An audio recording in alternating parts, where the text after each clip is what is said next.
દોડ્યો આયુ સુતને કામ, કીધો એને તે નિષ્કામ. બોધ્યા યદુને પરશુરામ, સાધ્ય દેવ પ્રહલાદ કામ. એવી તારી કૃપા ગાય. અવધૂત ચિંતન શ્રી ગુરુદેવ દત્ત. મિત્રો, આપણે પેલી પંક્તિ ઉપર આવ્યા કે દોડ્યો આયુ સુતને કાજ, કીધો એને તે નિષ્કામ. આયુ રાજા ભગવાન દત્તાત્રેય પાસે ગયો અને ત્યાંથી વરદાન મળ્યું ને વરદાનના કારણે એની પત્નીને સંતાન સુખ મળ્યું. આ દંપતીને સંતાન તો થયું, પણ આપણે જેમ આગળ જોયું એમ હુંડાસુર નામનો દૈત્ય એ બધાને જ મોહિની મંત્રથી એ મુગ્ધ કરી ગયો, બધાને ઊંઘાડી દીધા અને ત્યાર પછી એ બાળકને લઈ અને નીકળી ગયો છે. હુંડાસુર કાંચનપુરમાં આવ્યો, પોતાની પત્નીને બાળક આપ્યું છે અને બાળક આપીને એમ કહ્યું કે તું આને રસોઈ ઘરમાં લઈ જા, એને રાંધી અને એનું માંસ બનાવીને મને આપ, એટલે હું ખાઈ જાઉં, એટલે ભવિષ્યમાં મને કોઈ મારી ન શકે. ત્યાર પછી એની પત્નીએ આ બાળકને લઈ જઈ અને દાસીને આપ્યું. દાસીને કહ્યું કે તું રસોઈ ઘરમાં લઈ જા અને રસોઈ ઘરમાં લઈ જઈ અને એનું માંસ બનાવ, આ બાળકને કાપી નાખીને એનું માંસ બનાવ અને લઈ આવ અને હુંડને એટલે રાજાને ખવડાવી દે. એ દાસી તો એ લઈને ગઈ. દાસી લઈને ગઈ અને રસોઈયાને આપી. એટલે રસોઈયાએ તો પોતાનો રાજા છે કેમ એમ જ કરવું પડે. એને દયા તો આવી કે આ નાના બાળકને આપણે મારી નાખવાનું, છતાં પણ એ તો જે રાજા એને કહે એનો એ પ્રમાણે વર્તવું પડે. એટલે રસોઈયાએ ધારદાર શસ્ત્ર લીધું અને આ બાળકને કાપી નાખવાની કોશિશ કરી. એ જ્યાં કાપવા જાય છે ત્યાં બાળક કાપી નથી શકાતું અને જે હથિયાર છે એની ધાર તૂટી જાય છે. ફરી પાછું બીજું હથિયાર લીધું, ફરી એને કોશિશ કરી તો કોઈ એવી શક્તિ એવી વચ્ચે આવે છે કે એનો હથિયાર દૂર ફેંકાઈ જાય છે. દત્ત ભગવાન એનું રક્ષણ કરતા તે કવચ ઊભું કર્યું હતું. એ ચક્ર ફરે અને એના કારણે એ કવચ એવું ઊભું થયું હતું કે રસોઈયો પણ એને મારી નથી શકતો. એટલે દાસી અને રસોઈયો વિચાર કરે છે કે ચોક્કસ કોઈ શક્તિ કે ભગવાન એનું રક્ષણ કરે છે, એટલે આપણે એને મારવો નથી અને એના પાપમાં આપણે ભાગીદાર નથી થવું, કે આપણે એમાં નિમિત્ત નથી બનવું. એટલે પછી બંને જણ વિચારે છે કે હવે શું કરીએ. તો એમ કે છે કે આ બાળકને આપણે કોઈ યોગ્ય જગ્યાએ, સુરક્ષિત જગ્યાએ મૂકી આવીએ. એમ કરી અને રાતોરાત એ બાળકને લઈને વશિષ્ઠ ઋષિ અને અરુંધતી જ્યાં રહે છે એ આશ્રમને એમના બારણા આગળ જ રાતોરાત આ બાળકને મૂકીને આવ્યા છે. અને બીજી તરફ ત્યાં એકદમ નવું જન્મેલું હરણ હશે, એ હરણનું બચ્ચાને કાપીને એનું માંસ બનાવી અને હુંડાસુરને આપ્યું છે. હુંડાસુર એને બહુ જ આનંદથી પ્રેમથી એ ખાઈ ગયો છે અને એમ વિચારે છે કે હવે મારું મૃત્યુ નથી. એ ભૂલી ગયો છે કે નામ એનો નાશ. જેનું નામ હોય, જે વસ્તુનું પણ નામ હોય, એનો હંમેશા નાશ થાય છે, કોઈ અમર નથી થયું. અને આવી રીતે તો અમર કોઈ થતું જ નથી. એ વિખ્યાત ના થાય, કુખ્યાત થઈ જાય, એ એને ખબર નથી અને એ પોતાના મસ્તીમાં રાચી રહ્યો છે. આ બાજુ બીજે દિવસે સવારે જ્યારે વહેલી સવારે વશિષ્ઠ ઋષિ ઉઠે છે અને બારણું ખોલે છે તો ત્યાં આંગણાની જ અંદર એક ટોપલાની અંદર આ બાળકને જુએ છે. બાળક એકદમ તેજસ્વી છે. એટલે જોઈને વિચારમાં પડી જાય છે કે આ તાજું જન્મેલું બાળક મારે બારણા આગળ કોણ મૂકી ગયું. તરત અરુંધતીને બોલાવે છે અને આ બાળક તેજસ્વી છે, ચોક્કસ કોઈ એવા કુળનું બાળક છે એમ એમને લાગે છે. એટલે ધ્યાન ધરે છે અને ધ્યાન ધરે છે એટલે એમને ખબર પડે છે કે આયુ રાજાનો આ પુત્ર છે અને એનાથી આપણને કોઈકે અહીં આવીને કોઈક મૂકી ગયું છે. એટલામાં તો ત્યાંથી બધા જે ઋષિ મુનિઓ છે એ આશ્રમના બધા ભેગા થઈ જાય છે.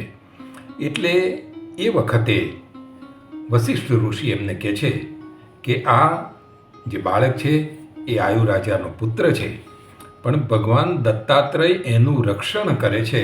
એટલે હુંડાસુર એને લઈ ગયો તો મારી અને એનું માંસ ખાઈ જવાનો હતો, પણ ભગવાન દત્તાત્રેયના રક્ષણના કારણે આ બાળકનો બાળ પણ વાંકો નથી થયો.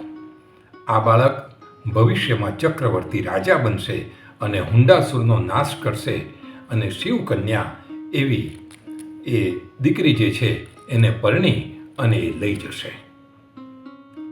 આ બધી વાત કરી એમણે લાવી અને આ બાળક અરુંધતીને આપ્યું છે અને અરુંધતીએ એની પોતાના બાળક તરીકે એને સ્વીકારી અને એને ઉછેર કરવા માંડી છે, એનું પાલન પોષણ કરવાની માંડી છે, લાલન પાષણ કરવા માંડી છે.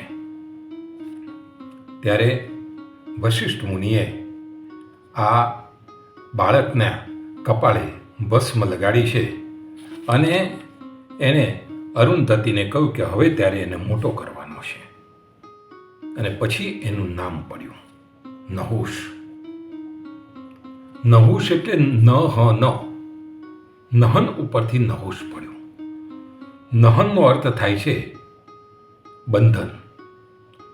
એટલે વશિષ્ઠ ઋષિ એમ કહે છે કે આ રાજકુમાર શત્રુઓને અને દુષ્ટોને બાંધીને એમનો નાશ કરશે, એટલા માટે એનું નામ છે નહુષ. આમ નામ કર્યું છે.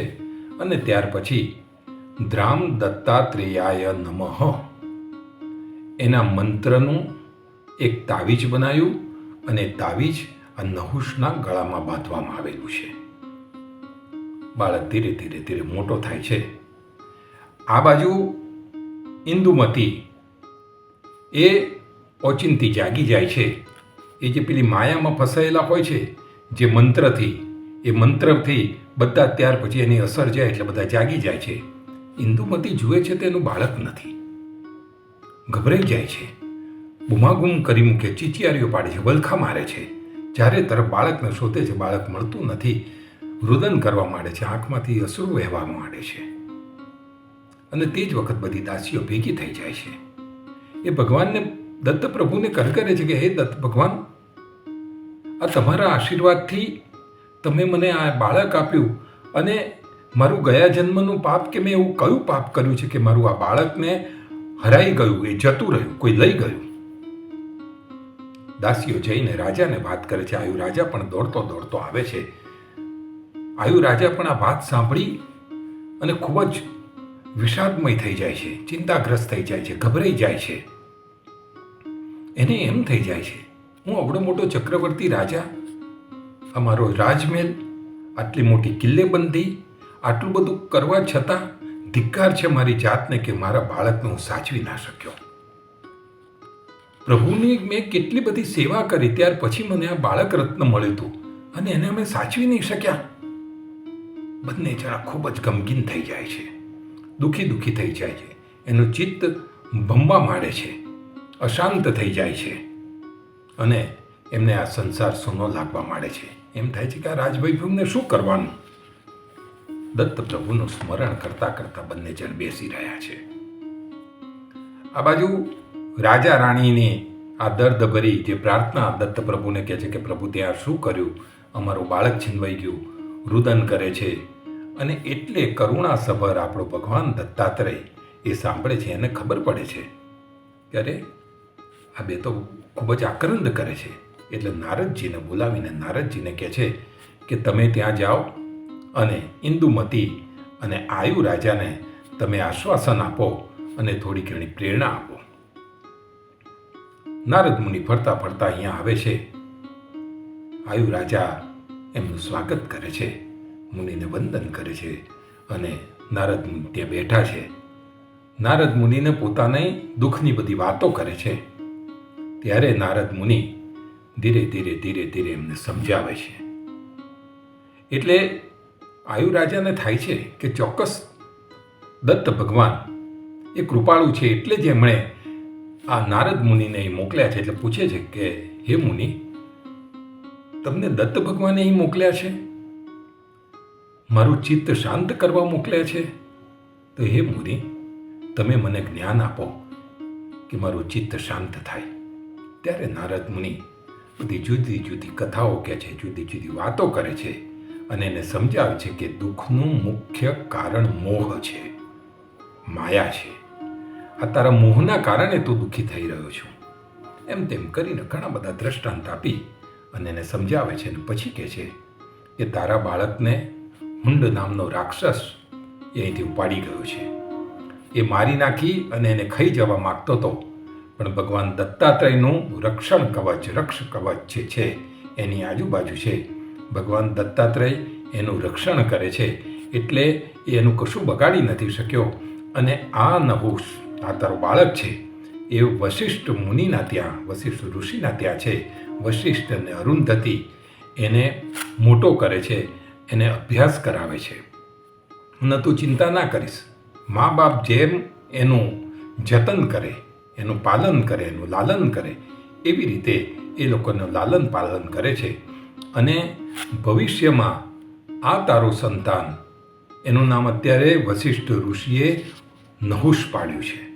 એ નહુષ ભવિષ્યમાં હુંડાસુર જે છે એનો વધ કરશે અને શિવ કન્યા જે છે એ અશોક સુંદરીને પરણી અને આ સુંદર કન્યાને લઈ અને અહીં પરત આવશે. આ બધી જ્યારે વાત કરે છે ત્યારે આ દંપતીને, આયુ રાજા અને ઇન્દુમતીને પોતાને શાંતિ થાય છે અને સતત રાજા રાજ કરે છે અને દત્ત પ્રભુનું સ્મરણ કર્યા કરે છે. ધીરે ધીરે એમના દિવસો વિતાવ્યા કરે છે. આમ કરતાં કરતાં આ બાજુ નહુષ મોટો થાય છે. વશિષ્ઠ ઋષિ એને જુદું જુદું જ્ઞાન આપે છે. શાસ્ત્ર વિદ્યા, શસ્ત્ર વિદ્યા, રાજનીતિ, ધર્મ, આ બધાનું જ્ઞાન એને પૂરું પાડે છે. ને એમ કરતાં કરતાં નહુષ મોટો થાય છે. અને એમ કહેવાય છે કે સૂર્યવંશી રાજાઓના ગુરુ એ વશિષ્ઠજીએ ચંદ્રવંશી રાજાના આ કુંવરને ઉત્તમ વિદ્યા આપી છે. એક દિવસ વશિષ્ઠે નહુષને વનમાં શિકાર કરવા માટે મોકલ્યો.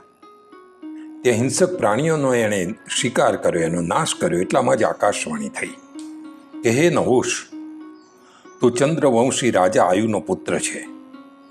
તારી માતા ઇન્દુમતી છે, એ તારી રાહ જુએ છે. તને અહીં લાવનાર હુંડાસુરનો તું વધ કર અને એણે કેદમાં રાખેલી અશોક સુંદરી નામની કન્યા છે એની સાથે તું લગ્ન કરી અને ઘરે જા. ભગવાન દત્તની તારી ઉપર અસીમ કૃપા છે અને એ તારું રક્ષણ કરશે. નહુષ તો એકદમ અચંબામાં પડી ગયો. વિચાર કરતો કરતો તરત જ મારતે ઘોડે પાછો આવ્યો, આશ્રમ પર આવ્યો. ઋષિને વંદન કર્યા, આકાશવાણીની વાત કરી અને સત્ય જાણવાની ઈચ્છા થઈ. ત્યારે ઋષિ એને બધી જ વાત કરી અને એમ કહ્યું કે નહુષ, પરમાત્મા તારું રક્ષણ કરો. એવા આશીર્વાદ આપીને એને હુંડનો વધ કરવા માટે જવા માટે આજ્ઞા આપી છે. નહુષ ઋષિ અને અરુંધતી માતાના પગે પડ્યો છે.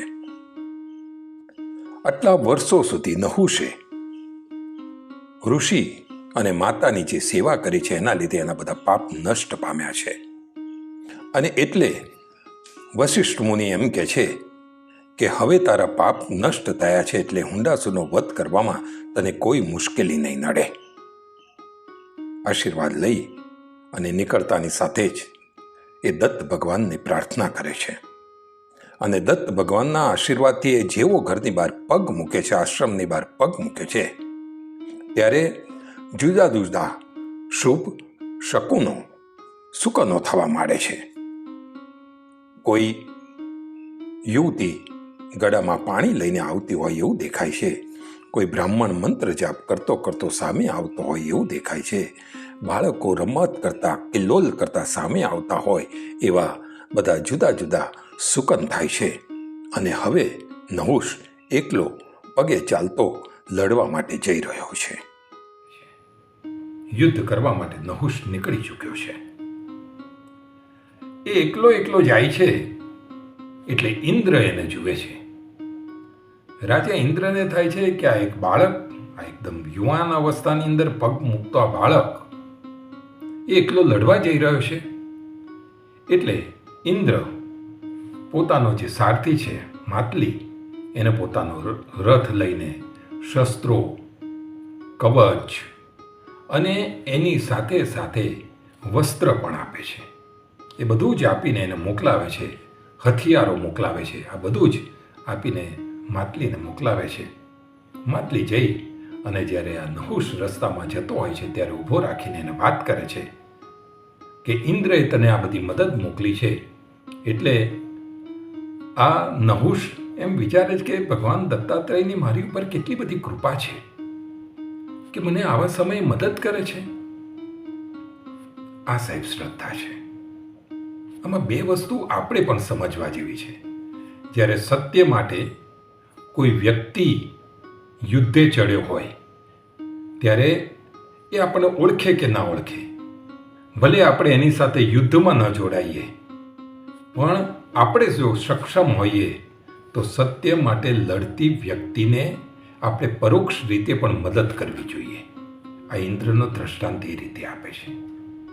અને સત્ય માટે લડવા નીકળેલા માણસનામાં જો શ્રદ્ધા હશે તો ભગવાન આપણને કે એ સત્ય લડનાર માણસને ગમે ત્યાંથી કોઈને કોઈ મદદ મોકલી આપશે.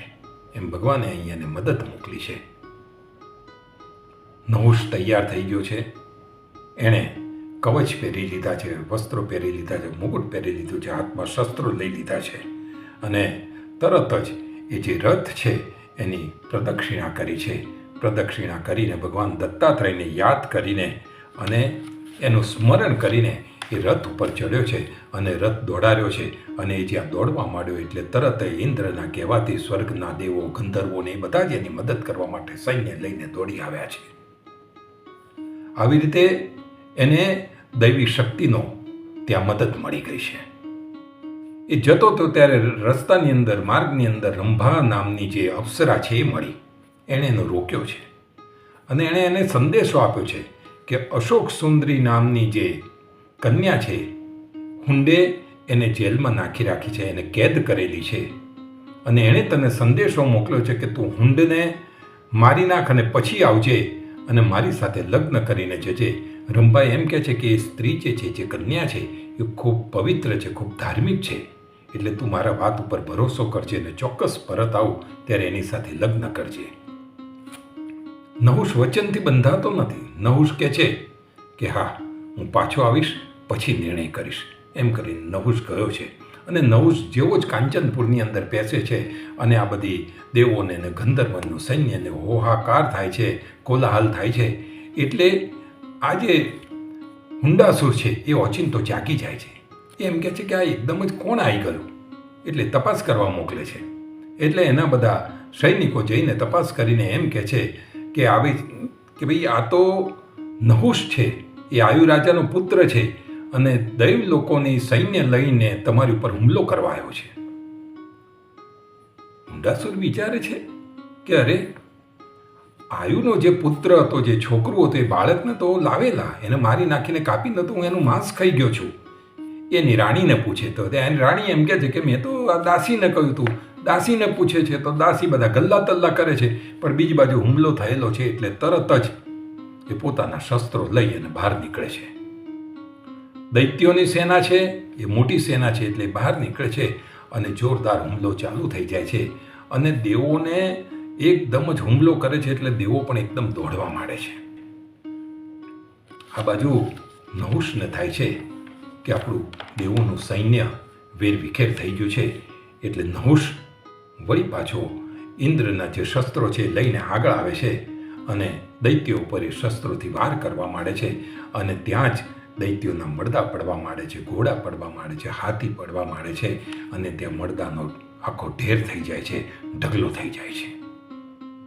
આ બધું જોઈ અને હુંડ ગભરાઈ જાય છે. હુંડનું સૈન્ય તો ભાગી ગયું છે, હુંડ ગભરાઈ ગયો છે, એટલે હુંડ પોતાના શસ્ત્ર લઈ અને નહુષની સામે આવે છે અને કહે છે કે એ બાળક, તને ખબર નથી કે હું નહુષ, મારી તાકાતની તને ખબર નથી કે મારી કેટલી તાકાત છે. એક થોડીક જ વાળમાં હું તને મસળી નાખીશ. એના કરતાં તું આવ અને મારી શરણાગતિ સ્વીકારી લે, ત્યારે હું તને જીવતદાન આપીશ. નહુષ એમ કહે છે કે ભગવાન દત્તાત્રેય મારું રક્ષણ કરે છે, એટલે મને કોઈ મારી શકે એમ નથી અને હું તારું વધ કરવા માટે જ આવ્યો છું. અને ત્યાં જ નહુશે બાણની વર્ષા કરવા માંડી છે. એટલે સતત બાણની વર્ષા કરવા માંડી. એટલે હુંડાસુર એ તો માયાવી રાક્ષસ છે, એણે માયા રચી, એટલે ચારે તરફ હુંડ દેખાય એવું અલગ અલગ માયા રચી છે. પણ નહુષ ભગવાન દત્તાત્રેયના એની ઉપર આશીર્વાદ છે, એટલે આ માયામાં ફસાતો નથી અને સતત એનાથી વાર કર્યા કરે છે. અને એ વખતે જ્યારે નહુષ મરતો નથી ત્યારે વશિષ્ઠ ઋષિને યાદ કરે છે, ભગવાન દત્તાત્રેયને યાદ કરે છે અને સતત એની ઉપર બાણને એનો એ ચલાવવા માંડે છે, હથિયારો છોડવા માંડે છે. અને ત્યાં જ જે હુંડ છે એના હાથ પગ કપાઈ જાય છે અને શરીર જોરદાર ધડાકા સાથે જમીન ઉપર પડે છે. અને એ હુંડ વિકરાળ સાપની માફક પોતાનું મોઢું ખોલી અને જેમ સાપ આમ રસ્તા ઉપર ચાલતો હોય ને એમ ઢસડાતો એ નહુષની સામે આવે છે. અને એ જ વખતે નહુષ ગુરુદેવ દત્ત એવી ગર્જના કરીને ઇન્દ્રએ જે આપેલી શક્તિ છે એનાથી એની ઉપર મારો કરે છે. અને જેવી દિવ્ય શક્તિ આ હુંડાસુરને વાગે છે ત્યાં જ હુંડાસુર મૃત્યુ પામે છે અને બીજા બધા દૈત્યો આ બધું જોઈને ભાગી જાય છે. દેવોએ જે જયકાર કરવા માંડ્યો છે, ગંધર્વોએ નૃત્ય કરવા માંડ્યા છે. અને ત્યાં દેવોએ આવી અને નહુષને કહ્યું કે તારે જે જોઈએ વરદાન માગ. ત્યારે નહુષે શું વરદાન માગ્યું? એમ કહે છે કે ધર્મમાં મારી અખંડ શ્રદ્ધા રહો એવું મને વરદાન આપો. આ દેવો એવું વરદાન આપીને વિદાય થાય છે. નહુષ પાછો આવવા નીકળે છે ત્યારે પેલી રંભા અને અશોક સુંદરી એ ત્યાં એની રાહ જોઈને ઊભા છે, વરમાળા લઈને ઊભી છે. એ કહે છે કે તમે મારી સાથે લગ્ન કરો.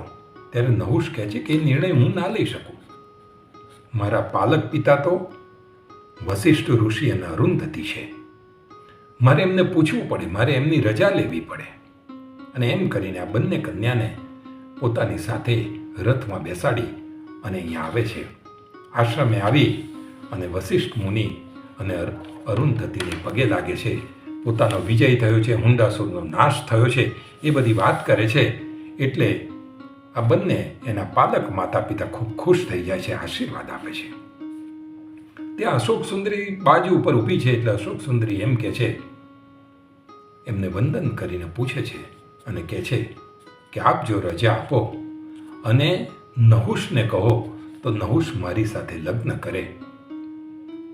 અરુંધતી અને વશિષ્ઠ ઋષિ આ કન્યાને જાણે છે. એમને ખબર છે કે અશોક સુંદરી કોણ છે. એટલે નહુષને એમ કહે છે કે તું લગ્ન કર. ત્યાં બંનેના લગ્ન થાય છે. અને લગ્ન થયા પછી નહુષને એમ કહે છે કે હવે તું આ તારી પત્નીને લઈ અને તારા માતા પિતા પાસે જા, એ તારી રાહ જોતા હશે. નહુષને અહીંથી જવાની ઈચ્છા નથી. એ તો જન્મ્યો ત્યારથી જ વશિષ્ઠ ઋષિ અને અરુંધતીની પાસે રહે છે. એને જવાની ઈચ્છા નથી. આંખમાં અશ્રુ આવી જાય છે. પણ વશિષ્ઠ ઋષિ અને અરુંધતી એમ કહે છે કે તું જા. એ રથમાં બેસી અને પોતાની પત્નીને લઈ અને પોતાના પિતાજી પાસે, આયુ રાજા પાસે અને ઇન્દુમતી પાસે પહોંચી ગયો છે. આ બાજુ આ મા બાપ એની રાહ જોતા હશે કે કેટલા વર્ષોથી અમારું સંતાન અમારાથી દૂર છે, એ આવી રહ્યો છે અને જ્યાં આવે છે એનું ભવ્ય સ્વાગત કરે છે. એની જે પત્ની છે અશોક સુંદરી એનું પણ સ્વાગત કરે છે, આશીર્વાદ આપે છે. પોતાના આખા રાજ્યની અંદર આનંદનો ઉત્સવ થઈ જાય છે અને શુભ મુહૂર્ત આવે છે. ત્યારે આ નહુષને રાજગાદી આપે છે, એને રાજા બનાવે છે. અને ત્યાર પછી આયુ રાજા અને ઇન્દુમતી એ બધો જ આ વૈભવ, બધી જ આ માયા, બધો જ આ મોહ એ છોડી અને બધું જ નહુષને સોંપી અને વનની અંદર, જંગલની અંદર નીકળી જાય છે.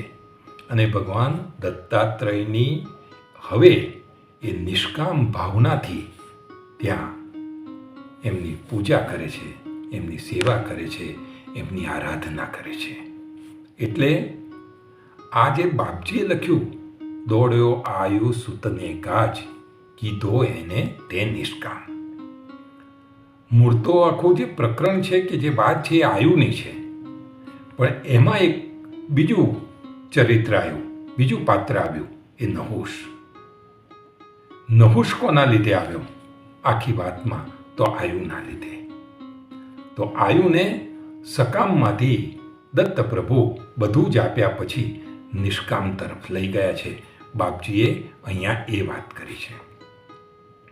અને આપણે બધાની વાત કરીએ તો જેમ નહુષ આયુના એના પિતાજીના લીધે આવ્યો, એમ આપણામાંથી ઘણા બધા એવા હશે કે આપણા મા બાપ એ દત્તની ઉપાસના કરતા હશે, એ બાપજી પાસે ગયા હશે અને રંગના રંગે રંગાયા હશે.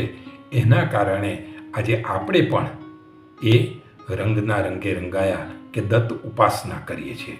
એવી રીતે આયુના કારણે નહુષ પણ એ દત્તનો ઉપાસક થયો અને ચક્રવર્તી રાજા બન્યો અને પછી એણે રાજ્ય કર્યું.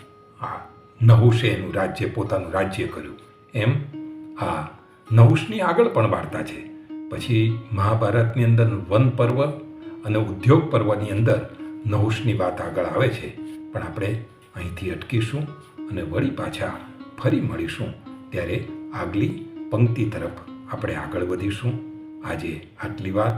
આપ સર્વેને મારા ગુરુદેવ દત્ત, ગુરુદેવ દત્ત, ગુરુદેવ દત્ત.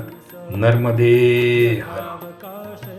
મિત્રો, ભગવાન દત્તાત્રેય અને એમના અંશ અવતાર એવા સંતો, યોગીઓની લીલાઓ રજૂ કરતી આ ચેનલને આપ લાઈક કરો, શેર કરો અને સબસ્ક્રાઈબ કરો. વધુમાં વધુ ભક્તો સુધી આપની આ વાત પહોંચે એ માટે આપ બધાને જાગૃત કરો. બધાને મારા ગુરુદેવ દત્ત. વેદ શ્વાસ તારા નિર્ધાર થાકે વર્ણવતા જ્યાં શેષ કોણ રાખું બહુકૃત વેશ અનુભવ તૃપ્તિનો ઉદ્ગાર સુણી હશે તે ખાશે માર તપસી તત્વમસી એ દેવ બોલો જય જય શ્રી ગુરુ